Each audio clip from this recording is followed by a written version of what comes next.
इस वीडियो को लाइक करें, हमारे चैनल को सब्सक्राइब कर बेल आइकन जरूर प्रेस। न्यूज़ मास्टर मोहम्मद रहीम की खास न्यूज़। भुसावल शहर में गलत अफवाह, पूर्व विधायक संतोष चौधरी बीजेपी पक्ष में नहीं जाएंगे, कार्यकर्ताओं का दावा आया सामने। जानिए क्या है पूरा मामला।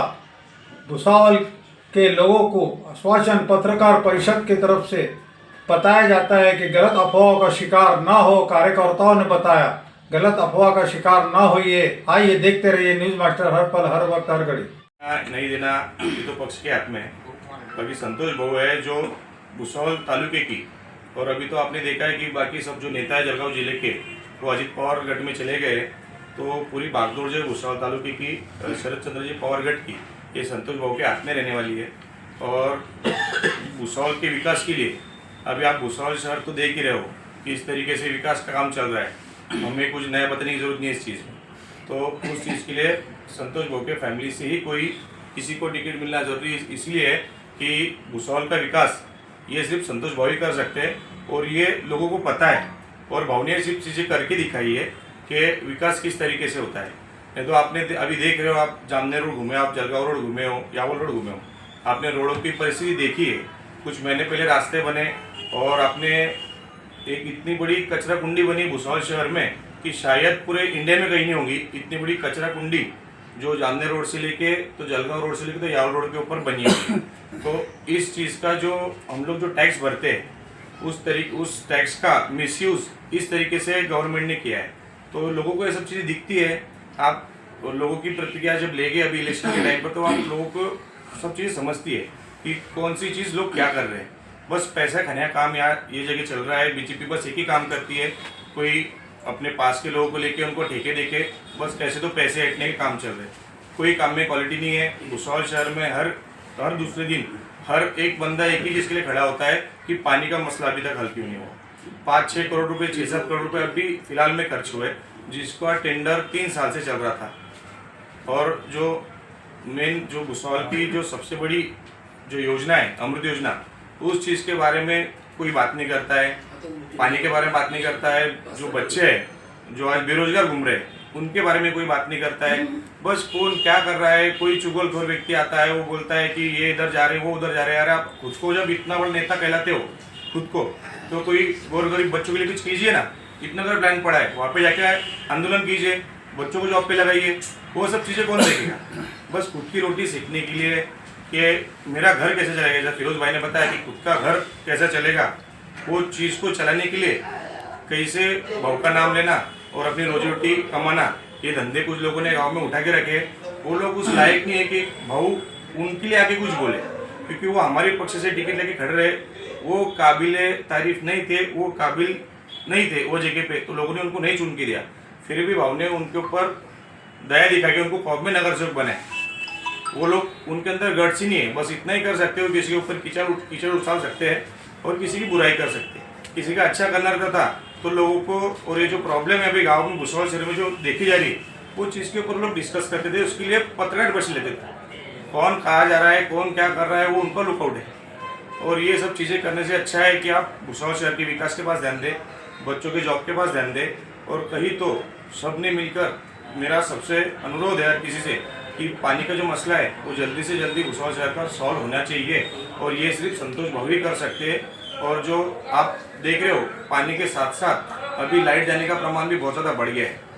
अगर इतना बड़ा प्लांट, दोनों प्लांट अगर भुसावल शहर के बाजू में लगे, उसका फटका हम लोग को बैठता है, क्योंकि इतनी जो टेम्परेचर बढ़ता है भुसावल शहर में, वो सब चीज़ें हम लोग सहन करते हैं। उसकी वजह से हमारे यहाँ की लाइट भी इतनी जाती है। और आपने भी देखा होगा फिलहाल की मीटर चेंज करने का कुछ भुसावल शहर में कोई ठेकेदारों ने काम चालू कर दिया है, पर वो मीटर किस लिए चेंज हो रहे हैं, क्यों चेंज हो रहे हैं, लोगों के बिल कम नहीं होते, ये सब जो बेसिक मुद्दे लोग जो रेगुलर लाइफ में आते हैं वो सब चीज़ें छोड़ के आप ये चीज़ों पे अगर डिस्कशन करोगे तो आप मेरे हिसाब से आप नेता के आप कार्यकर्ता भी नहीं हो। और आप वो चीज़ें करोगे मत, क्योंकि आप वो चीज़ को डिजर्व नहीं करते हो। तो मेरी सबसे अनुरोध है कि ये जो फेक बात निकल प्रसारित हुई थी एक यूट्यूबर से, तो उस चीज़ पे आप कोई ध्यान मत दो, क्योंकि जैसे सबने बताया संतोष बहु एक अल्पसंख्यक व्यक्ति है जो हर किसी छोटे समाज को लेकर हर किसी को साथ लेके चलते हैं। उन्होंने भुसावल शहर के इतने सारे किले जो कील बोलते हैं ना कील, तो संतोष भाऊ चौधरी वो पारस है कि जो कील उनको लगी उसका जिंदगी का सोना हो गया है। जैसे हमारे जैसे लोग आपके हमने बैठे हैं, और कोई जो भंगार है भंगार वो भाव को टच होना चाहते हैं पर उसकी जिंदगी का कुछ हो जाए, इसीलिए वो इस तरह की बातें करते हैं कि भाव ये पक्ष में चल जाएंगे, वो पक्ष में चल जाएंगे। तो ऐसा कुछ भी नहीं है। संतोष भाऊ की एक सामान्य जनते से और सबसे एक नाड़ जोड़ी हुई है। तो भाऊ किसी के बोलने से ऐसा तो कुछ होता नहीं है, पर भाऊ आपके सामने आके वो सब चीज़ का सब मीडिया को क्लियरिफिकेशन देने वाले करता हूँ कि आप लोग जो है तो कम नोटिस पीरियड पर कम समय में यहाँ पर हमारे बुलाने पर आए। अभी जैसा मैं पहले कल की जो पत्रकार परिषद है उसके बारे में बता दूं कि कल एक पत्रकार परिषद हुई जिसके अंदर हमारे गांव के, हमारे शहर के एक छोटे से नेता ने, जो अपने आप को बहुत बड़ा नेता समझते हैं, जगन बोस, उन्होंने जो है तो एक पत्रकार परिषद ली और उसमें उन्होंने जो है तो संतोष भाऊ चौधरी और सचिन चौधरी इन पर इल्ज़ाम लगाया कि ये जो है तो बीजेपी में जाएंगे, सचिन चौधरी जो है तो बीजेपी से इलेक्शन लड़ेंगे। तो मैं एक बात बताता हूँ कि देखो, आग होती है ना, आग दो तरह के काम करती है। वो किसी का घर जलाती भी है और किसी का घर चलाती भी है। तो संतोष भाऊ वो आग है जो दुश्मनों को जलाती है और विरोधियों को, जो ऐसे विरोधी है इनका चूल्हा इन्हीं पर जलता है। अब अगर पत्रकार परिषद में वो संतोष भाऊ चौधरी का नाम ना ले, वो किसी मुद्दे पर उनको ऊपर कीचड़ ना उछाले, तो जगन सोनवणे को पूछेगा कौन। तो ये एक अट्रैक्शन रहता है कि अपनी तरफ लोगों को अट्रैक्ट करने के लिए एक ऐसा नाम लिया जाए। क्योंकि मंत्री का नाम उन्होंने क्यों नहीं लिया, उस पर कीचड़ क्यों नहीं उछाला? क्योंकि असली छुपी युति उनकी है। उनके इशारे पे इलेक्शन लड़ना, उनके इशारे पर सारे गांव में काम करना और मंत्री जी से पैसे लेना। तो मंत्री जी पर तो कीचड़ उछाल नहीं सकते थे। अब दूसरा कौन है शहर में एक बड़ा नाम, वो है संतोष भाऊ चौधरी। तो संतोष भाऊ चौधरी का नाम लेकर उन्होंने अपनी रोटी सेक ली और इनका चूल्हा जो है तो संतोष भाऊ चौधरी के नाम पर ही जलता है। आप देखो, ये भाषण में आएंगे तो संतोष भाऊ चौधरी, पत्रकार परिषद में आएंगे तो संतोष भाऊ चौधरी, ये रास्ते में रुकेंगे तो संतोष भाऊ चौधरी, ये रोड पर रुकेंगे तो संतोष भाऊ चौधरी। इनका संतोष भाऊ चौधरी के सिवा जो है तो इनका चूल्हा ही नहीं जलता। तो ऐसी कोई भी न्यूज़ के ऊपर ध्यान ना देते हुए ऐसे लोगों को बढ़ावा नहीं देना चाहिए। और एक यूट्यूबर ने, जो कि एक छोटा सा यूट्यूब चैनल है ना, जो पेड चैनल है, जिसकी न्यूज़ लगती तो स्टार्ट में 10 मिनट की जो है तो एडवर्टीजमेंट रहती, आखिरी में 10 मिनट की एडवर्टीजमेंट रहती और बीच में 2 मिनट की न्यूज़ रहती। तो ऐसे यूट्यूब चैनल का भरोसा क्या करेंगे जो पेड चैनल है, जो 2 पैसे का चैनल है, 2 पैसे का यूट्यूब चैनल है, उसके ऊपर भरोसा नहीं कर सकते। और उस यूट्यूबर के ऊपर ऑलरेडी जो है तो कल संतोष भाऊ चौधरी के जो अनुयायी है उन्होंने कल जाकर उस पर गुना दाखिल करवाया है, सेक्शन 156(1), 156(2) उसके ऊपर जो है तो गुना दाखिल करवाया है। पुलिस अपनी कार्रवाई कर रही है। दूसरी बात कि संतोष भाऊ चौधरी जो है तो यहाँ पर आज पत्रकार परिषद में जवाब देने के लिए क्यों नहीं आए, उसकी पहली वजह तो ये है कि संतोष भाऊ चौधरी खुद आज भुसावल में मौजूद नहीं है, वो आउट ऑफ सिटी है। और दूसरी बात मैं ये कहूँगा कि जहाँ पर चूहों को मारने का रहता है ना, तो उनको मारने के लिए खुद शेर को जाकर अपना पंजा खोलने की ज़रूरत नहीं है। संतोष भाऊ के जो है तो हमारे जैसे कार्यकर्ता काफ़ी है ऐसे चूहों को जवाब देने के लिए। तो ये लोग जो है तो पागलों जैसी हरकतें करते हैं, है ना, और पागलों जैसे बयान देते हैं। तो इनके लिए संतोष भाऊ को आने की ज़रूरत नहीं है। लेकिन जब भी भाऊ भुसावल में आएंगे तो भाऊ उसका जवाब देंगे, और जब भाऊ का जवाब आता है तो फिर आपको मालूम है कि ये लोग बौखला जाते हैं। दूसरी बात कि संतोष भाऊ चौधरी बीजेपी में जाएंगे नहीं जाएंगे, तो मैं आप लोगों को एक बात क्लियर करता हूँ कि पिछले कई सालों से संतोष भाऊ चौधरी ये शरद चंद्र पवार जी के जो है तो बहुत ही जो है तो मतलब चहीते हैं, और वो शरद पवार जी को जो है तो अपना आइडियल मानते हैं। अभी लोगों ने सवाल उठाया कि उनके बैनरों पर फोटो नहीं थे शरद पवार जी के।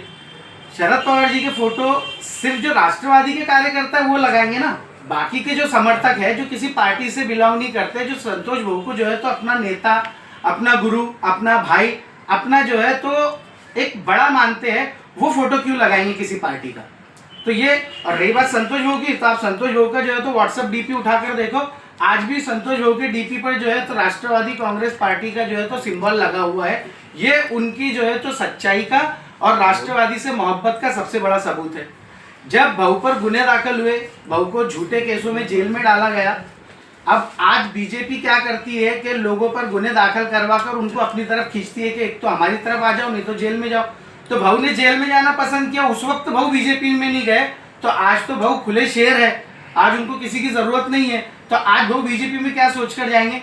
तो संतोष भाऊ चौधरी बीजेपी के बारे में ना कभी उन्होंने सोचा है और ना ही कभी भविष्य में संतोष भाऊ चौधरी वो जो है तो बीजेपी में जाएंगे, क्योंकि अल्पसंख्यक समुदाय, मुस्लिम समुदाय, वंचित समुदाय, दलित समुदाय जो इस देश का सबसे बड़ा हिस्सा है, इस शहर का सबसे बड़ा हिस्सा और बड़े वोटर है, जो बड़े मानने वाले हैं, वो संतोष भाऊ के चहीते हैं और संतोष भाऊ उनको अपना दिल, जिगर और जान मानते हैं। इसलिए भाऊ सबको छोड़ सकते, लेकिन अपने कार्यकर्ताओं को, अपने अनुयायियों को और अपने चाहने वालों को छोड़कर भाऊ कभी भी बीजेपी में जा नहीं सकते। संतोष भाऊ चौधरी ने अपने परी से, अपने तरीके से कोशिश की टिकट लेने की, लेकिन टिकट किसी वजह से अभी पक्ष के जो बड़े हैं उनको समझता है, किसी वजह से अगर भाऊ को टिकट नहीं मिला तो इसका मतलब ये नहीं हुआ कि भाऊ नाराज होकर पक्ष से अलग हो गए। उसके बावजूद भाऊ ने जो है तो माननीय शरद चंद्र जी पवार, इनके आदेश को सर आंखों पर रखकर जिस कैंडिडेट को चुना गया था, भले वो कैंडिडेट बाद में डमी निकल गया, लेकिन उसके बावजूद भी भाऊ ने बड़ा दिल बताते हुए उस कैंडिडेट की भी कैनवेसिंग की, उसके लिए पूरी तरीके से कोशिश की, उसके लिए पूरी तरीके से लोगों से जो है तो हाथ जोड़कर उनको वोट देने की विनती की। तो ऐसे ही अगर भगवान ना करे, अल्लाह ना करे, अगर खुदा ना खास्ता संतोष भाऊ चौधरी के परिवार से किसी को टिकट नहीं मिलता है, तो संतोष भाऊ चौधरी वो एक बड़ा पहाड़ है, एक बड़े दिल का इंसान है कि जो पक्ष श्रेष्ठ जो भी डिसीजन लेंगे भाऊ उसको सर आंखों पर रखेंगे। लेकिन हमारी सबकी दिली तमन्ना है कि एक बार फिर से संतोष भाऊ चौधरी या उनके परिवार से ही किसी ने जो है तो नगर अध्यक्ष बनना चाहिए, ताकि जो भुसावल शहर का विकास भाऊ के कार्यकाल में हुआ, एज आमदार, एज नगर अध्यक्ष, बाद में जो है तो भाभी जी भी जो है तो नगर अध्यक्ष बने, और उनके कार्यकाल में जो भुसावल ने विकास किया वो विकास दोबारा अगर हम चाहते हैं तो हम पक्ष श्रेष्ठों से भी और बाकी लोगों से भी गुजारिश करेंगे कि भाऊ के परिवार से ये टिकट दिया जाना चाहिए, और अगर नहीं भी होता है तो भाऊ इतने बड़े दिल के मालिक है कि वो पक्ष श्रेष्ठों का जो है तो आदर रखेंगे और जो भी पक्ष का निर्णय रहेंगे उस पर समाधानकारक रहेंगे। सोनवणे बोलत होते की संतोष भाऊ हे बीजेपी मध्ये जाणार आहे। जगन सोनवणेचं आणि भाऊचं असं काय वैर आहे की जगन भाऊ सोनवणे उठले की संतोष भाऊ त्याला जेलमध्ये टाकतो, त्याला अमुक ठिकाणी टाकतो, काही टाकत नाही, फक्त बोलतो। म्हणजे याच्या मागे कोणतरी षडयंत्र चालू आहे, कोणतरी यांना दुकानदारी चालवण्यासाठी पैसे देतो आणि त्यांना ते काम सांगतो। जर आपल्यामध्ये इतकी हिंमत आहे, आपण जर इतकं समाजाचे लोक आहे, तर एक झेंड्याखाली येऊन आपण स्वतः निवडून या ना। दुसऱ्याचं ऐकून काय कशासाठी याच्या पत्रकार परिषद घ्यायची, घडी 4 दिवस झाले पत्रकार परिषद घ्यायची, लोटांगण घ्यायचे, लोकांनी पैसे जमा करायचे, टपऱ्यावालीचे पैसे जमा करायचे, अतिक्रमणाचं मी काम करीन, फलाण्याचं काम करीन। आजपर्यंत तर कोणतं काम झालं नाही। रेल्वे बघतो, रेल्वेच्या ठिकाणी जाऊन उभं राहायचं, रेल्वेवाल्याला सांगायचं इंजनवाल्याला थांब रे आम्ही येतो, आणि इंजनच्या समोर काढून फोटो काढून घ्यायचे। आहे कोणची पत्रकार परिषद आहे यांचीवाली। जर संतोष भाऊ बीजेपी मध्ये जातोय तर इतर लोकांना मालूम नाही, जगन सोनवणेलाच कसं काय इतक्या लवकर मालूम पडलं की संतोष भाऊ बीजेपी मध्ये जातोय। हा म्हणजे हे त्यांच्या जवळ आहे ना। बीजेपी वाले जर यांना दुकानदारी चालवत असतील, इलेक्शन मध्ये आम्ही पाहिलं हे त्या ठिकाणी उभे होते, कोणाचं जेवण जात होतं, कोणाच्या थाट्या यांच्या मंडपमध्ये जात होत्या, हे आम्हाला माहिती आहे। आणि काय ज्या घडी मी याला जेलमध्ये टाकतो आणि त्याला जेलमध्ये टाकतो, खरं जर असेल आपल्याला संविधानने जे दिलेलं आहे त्या संविधानाचा जर चांगल्या ठिकाणी उपयोग होत असेल तर तो उपयोग करा तुम्ही। नाही तर काय ते त्याचं ते तलवार घेऊन मी असं करून टाकीन ना तसं करून, आपल्याला त्या कामासाठी हे संविधान दिलेलं नाही आहे। म्हणून मी एकच म्हणणार आहे, संतोष भाऊ जे आहे, जे अल्पसंख्याकच्या लोकांच्या मागे आजपर्यंत आहे, आम्ही सुद्धा त्यांच्या सोबत आहे। 25 ते 30 वर्ष झाले मी नोकरीवर असताना सुद्धा त्यांच्या मागे आहे। मी कधी नोकरीचा कशाचा विचार नाही केला आणि त्यांच्या मागे आज सुद्धा एक निष्ठा म्हणून आहे। जर जगन सोनवणे एक निष्ठा असेल तर त्यांनी हे भाषा बोलायला पाहिजे। आमच्या कार्यक्रमामध्ये याचं, इथे बोलायचं, मी भाऊला जेलमध्ये टाकतो, दुसऱ्या दिवशी येऊन भाऊचं गैरशिकाय भेटायचं, तिकडे येऊन अनिल चौधरीला गैरशिकाय भेटायचं, म्हणजे आमच्या विरोधात आहे का आमच्या दोस्तानीमध्ये आहे तुम्ही? आम्हाला काय समजत नाही याच्यामध्ये। जर जो मनुष्य जर असं वागत असेल तर याचा मी निषेध करतो आणि याच्या पुढे तुम्हाला सांगतो, जगन सोनवणे जर भाऊच्या विषयी बोलत असेल तर आम्ही स्वतः त्यासाठी बोलण्यासाठी तयार आहे. आणि SC जर ते आहे तर आमच्यावरती त्यांना मला अटॅचिट दाखल करायची तुमच्या ताकद असेल तर आमच्यावरती करून दाखवा. चल बेटा भतीजे, फिरोज भाई आप क्या बोलेंगे? कल जो 30 जुलाई 2025 को माजी आमदार संतोष भाऊ चौधरी के लिए उनके एक निवेदन दिया और उन्होंने इनसे दाखिल किया है. अभी आगे का तपास उनका जारी है. उसके बारे में अभी तक हमको कुछ मालूम नहीं है. बहु कल के दिन जो पत्रकार परिषद हुई है उसके अंदर जो है एक आरोप ये भी लगा हुआ है कि माजी आमदार संतोष चौधरी और संजय सावकारे जो फिलहाल अभी मंत्री है उनकी छुट्टी होती है. इस पर क्या कहेंगे? सबसे पहिली बात, सगळ्यात पहिली गोष्ट, जोही त्यांच्यावर आरोप लावला याची पडताळणी कोणी केली का? आता कोणी म्हणेल की समजा मोदी काँग्रेसमध्ये चालले आणि राहुल गांधी आणि नरेंद्र मोदीची आतून युती आहे असं म्हटल्याने काही होत नहीं. तो ये जो भी बोलता होगा वो उसकी भावना है, उसकी सोच है. लेकिन इस तरीके से घुसर में माहौल खराब हो जाएगा. और झूठ की एक हद होती है. अभी भाजपा और राष्ट्रवादी कांग्रेस पक्ष ये दोनों मतलब एक नाण्याच्या दोन बाजू आहेत. हे कधीच एक होऊ शकत नाही.